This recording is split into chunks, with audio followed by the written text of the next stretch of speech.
So if we're buying Black and we're investing in our communities, are we traveling Black now too?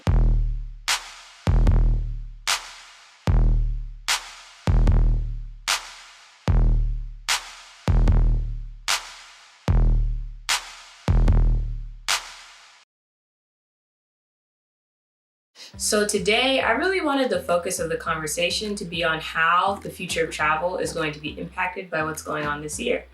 Obviously, we're not going nowhere for a minute, or shouldn't be, because COVID-19 is here to stay.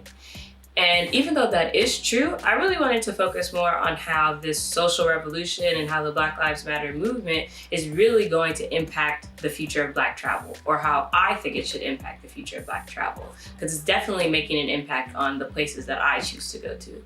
In this moment, more people are taking actionable steps to not only be anti-racist, but to also invest in and support the Black community, right? Like, we are re-educating ourselves on Black history. We are intentionally, buying Black and doing it consistently. And then we're also trying to invest more money into Black communities, both on a personal level and a corporate level.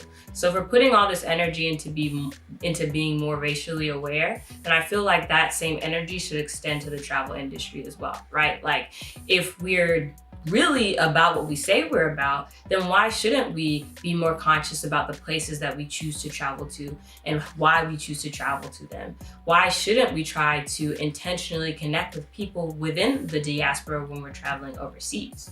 Because the Black travel movement and just Black travel in general is growing so rapidly. And so I feel like this is a great opportunity to use the momentum of both the Black travel movement and Black Lives movement, and to propel that into creating a way to connect with the diaspora long term.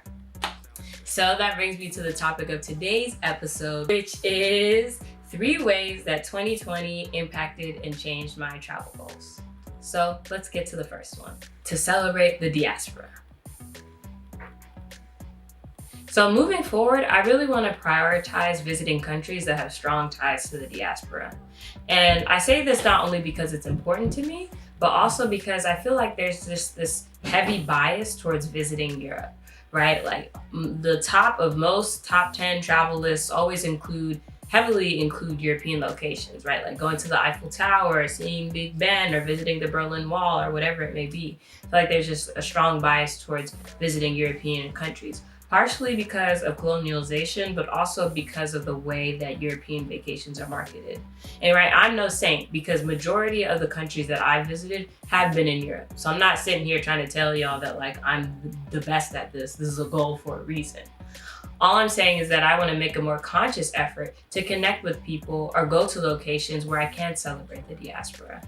And so to me, that doesn't just mean going to Africa, because there's such a global reach of Black people, right? This could mean going to the Caribbean more, or going to South America to understand what the Afro-Latina experience is like in some of those countries, right? It just really means trying to celebrate our culture and our experiences everywhere I go, whether I'm bringing that with me or I'm learning about it while I'm there. So this brings me to goal number 2, which is travel with intention. So to me, travel with intention means actively choosing destinations that celebrate and embrace Black culture, right? Like, to me, it means not just choosing a place because I saw somebody else go, or because I feel like, there's this one cool thing that I want to do there, or because I saw a cheap plane ticket, right? Like, for me, traveling with intention means looking up a place in the diaspora, doing my research on it, and then choosing to go there, and then planning a whole trip around it, right? And I get that this isn't always feasible, because not every place that I go to, or that I'll happen to go to, will have a strong Black culture there, right? Like, it's just not always going to exist. But I'm still gonna try to do my research beforehand to look for Black businesses that I can patronize, or look for the small Black or immigrant communities that I can connect with potentially. Because I just want to make sure that I'm traveling to locations that not only reflect my values, but also try to push the diaspora forward, because that's something that's really important to me. And that's something that I learned that's important to me, given all the changes that are happening in 2020. And if I, for whatever reason, can't find these businesses or can't find these communities, then I'll still try to prioritize, events or festivals or large scale group gatherings that really do promote Black joy, because that's what I want to see and that's what I want to be a part of. And I feel like I already did this when I was traveling. Like, I would go to events and go to locations and always be like, where's the Black people? But instead of like choosing somewhere and then passively trying to figure that out, I want to actively do it beforehand. This brings me to goal number 3, which is to educate and not flex. So, if y'all know me, you know I tend to flex from time to time. And even though I've been inspired by the Black travel movement and I love it so much, I love how much people are getting out there and just like posting pictures and exposing me to things that I've never seen. The one thing that I don't like is when it starts to turn into the Flex Olympics. And I feel like everybody is competing to get featured or competing to, is putting in so much effort to get this insane picture for Instagram. I'm not knocking anybody. I respect the creativity that people put into their posts, and I really do respect the energy that they put into making like visually aesthetic, visually pleasing photos. I'm just saying that I'm going to try to do less of that. Not because I'm judging anybody or myself, but because I do think that traveling is such a great opportunity to get firsthand experience of a city. And because I understand that there is a lot that I don't know about Black culture, I want to use as much of that time as possible to get that firsthand experience, right?